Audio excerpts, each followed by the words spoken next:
నమస్తే కపిల్ చిట్స్ జై హో సక్సెస్ మంత్రకు స్వాగతం. నేను కృప. బాల్యం నుండి మనల్ని ఎందరో వ్యక్తులు ప్రభావితం చేస్తూ ఉంటారు. ముఖ్యంగా కుటుంబంలో అమ్మ మనల్ని ఎక్కువగా ప్రభావితం చేస్తుంది. మరి కుటుంబం తర్వాత మనం స్కూల్లోకి అడుగు పెడతాం. స్కూల్లో టీచర్స్ ప్రభావం మన మీద ఎంతగానో ఉంటుంది. ఒక టీచర్ ఒక స్టూడెంట్తో ఏ విధమైన రిలేషన్ కలిగి ఉంటే ఆ స్టూడెంట్ ఆ విధంగా ప్రగతి ప్రధాన పయనిస్తాడు అనేది కాదనలేని నిజం. అందుకే మాతృదేవోభవ, పితృదేవోభవ, ఆచార్య దేవోభవ అంటూ గురువుకు ఉన్నత స్థానం కల్పించారు. మరి గురువు స్టూడెంట్తో ఏ విధమైన రిలేషన్ కలిగి ఉండాలి, ఏ విధమైన ప్రభావం చూపాలి అనే అంశాలు ప్రముఖ వ్యక్తిత్వ వికాస నిపుణులు గంప నాగేశ్వరరావు గారు మనకు వివరిస్తారు. అలాగే ఈ చర్చలో పాల్గొనేందుకు లీడ్ ఇండియా సభ్యులు కూడా మనతో ఉన్నారు. వాళ్ళను కూడా పరిచయం చేసుకుందాం. నమస్తే నాగేశ్వరరావు గారు. Hi students. నాగేశ్వరరావు గారు, ఈరోజు మన టాపిక్ స్టూడెంట్స్ మీద టీచర్స్ ప్రభావం అనేది. మరి టీచర్స్ ఏ విధమైన ప్రభావం చూపించాలి, వాళ్ళ రిలేషన్ ఏ విధంగా ఉండాలి?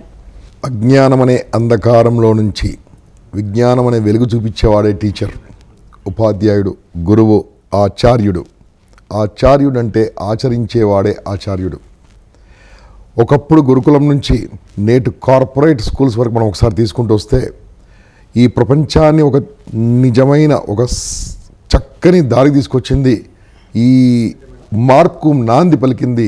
ఇవన్నీ తీసుకొచ్చింది కేవలం గురువు మాత్రమే. ఎందుకోసం అంటే ఒక అణుబాంబు కన్నా, హైడ్రోజన్ బాంబు కన్నా, AK-47 కన్నా, AK-57 కన్నా ఎటువంటి ఆయుధమైనా సరే పదాల ముందు ఓడిపోవాల్సిందే. ఈ ప్రపంచం నడుస్తుందంటే పదాలతో నడుస్తుంది. వర్డ్ నడుస్తుందంటే వర్డ్తోనే నడుస్తుంది. అటువంటి వర్డ్ క్రియేటర్ టీచర్, గురువు, ఆచార్యుడు. ఈ ఆచార్యులు వర్సెస్ స్టూడెంట్స్కి రిలేషన్షిప్ ఎలా ఉండాలి? ఒకప్పుడు రిలేషన్షిప్ తల్లి కొడుకు రిలేషన్షిప్ అనేవాళ్ళు. ఒకప్పుడు రిలేషన్షిప్ గురువు శిష్యుడు అనేవాళ్ళు. ఇప్పుడు ఈ రిలేషన్షిప్లో నడవదండి. Teacher versus student. Teacher should be a coach, student should be a player. ఒకప్పుడు చెప్పితే చేసేవాళ్ళు, అలా కాదు. ఇప్పుడు చెప్పింది చేస్తేనే వింటారు స్టూడెంట్స్. అటువంటి టీచర్స్ చాలా తగ్గిపోయారు మన సమాజంలో. ఇన్ని ఇంజనీరింగ్ కాలేజెస్ ఉన్నాయి కదండి. ఏ ఇంజనీరింగ్ కాలేజ్ చూసుకోండి, ప్రొఫెషనల్ టీచర్స్ లేరు, ట్రైన్డ్ టీచర్స్ లేరు.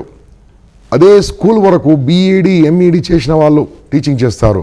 అదే ఈ పెద్ద పెద్ద కాలేజీలో ట్రైన్ లేరు. కాబట్టి దాంతో మన యువత కొద్దిగా పక్కదారి పట్టడానికి కారణం కూడా ఈ టీచర్సే. ఒకవేళ యువత సన్మార్గంలో ఉండడానికి కారణం కూడా కొంతమంది టీచర్సే సాయం చేస్తున్నారు. So my sincere suggestion to all the teacher, start coaching from teaching, then definitely మన స్టూడెంట్స్ మారిపోతారు. ఓకే, అంటే ఇప్పుడు చిన్నప్పటి నుంచి కూడా ఇంతకుముందు దండన అనేది కొడితే చదువు వస్తుంది అనేది ఉండేది.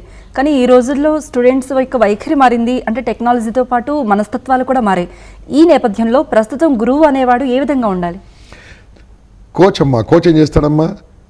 Cricket example, volleyball or football, chess ఎలా ఆడాలో నేర్పిస్తాడు.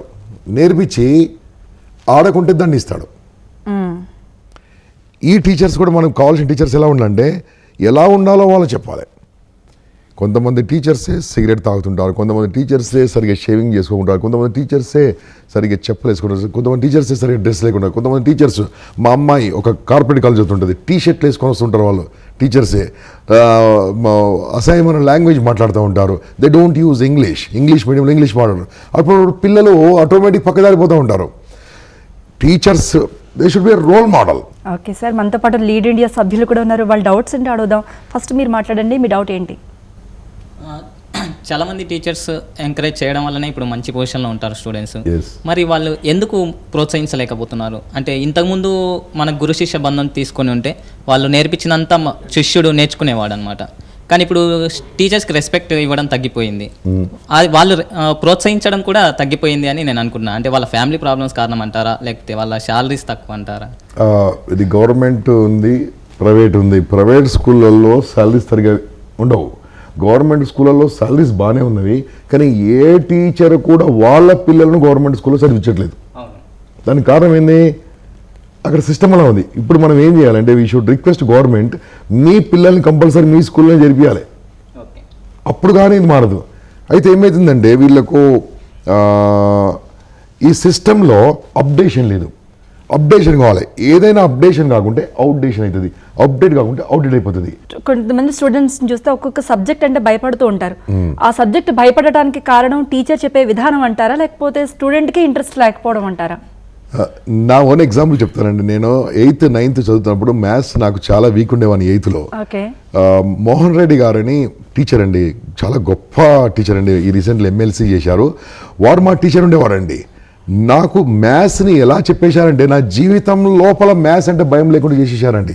కొట్టాడు, దండించాడు, కానీ ప్రేమగా ఎలా చెప్పాడో నేను మర్చిపోలేకపోతాను. ఈ రోజు కూడా సార్ పేరు తీసుకుంటున్నాను. ఎందుకోసం అంటే ఆ విద్యార్థులకు అర్థమయ్యే రీతిలో వాళ్ళకి ఎక్స్ప్లెయిన్ చేస్తే వాళ్ళ మైండ్లో ఎప్పుడు కూర్చుంటుంది. అది స్టోరీ టెల్లింగ్ మెథడా లేదా ఒక చిన్న గేమ్ ద్వారా ఎక్స్ప్లెయిన్ చేస్తారా, ఎలా ఎక్స్ప్లెయిన్ చేస్తారో లేటెస్ట్ టెక్నిక్స్ అవలంబం చేస్తే స్టూడెంట్స్ విల్ నాట్ ఫర్గెట్. భయం ఉంటేనే చదువు వస్తుందా, భయం లేకుండా కూడా చదువు వస్తుందా? ఒక టీచర్ భయపెడితేనే విద్యార్థి చదువుకుంటాడా, లేకపోతే వాళ్ళ మధ్య ఫ్రెండ్లీ వాతావరణం ఎంతవరకు ఆ స్నేహం అనేది ఉండాలి? నేను మళ్ళీ చెప్పానండి, టీచర్కు స్టూడెంట్ మధ్యలో no friendship. Okay. I don't recommend no friendship. Friendship అంటే ఒరే కాలేజీకి వెళ్ళదు అంటాడు. No friendship. ఫ్రెండ్షిప్ కాదు, కోచ్ వర్సెస్ ప్లేయర్. ఓకే. ఆట ఆడించాలి, చూయించాలి, ఆడకుంటే దండించాలి. భయము లేకుండా ఎప్పుడు కూడా మారరు. అయితే దీంట్లో భయం ఉందండి.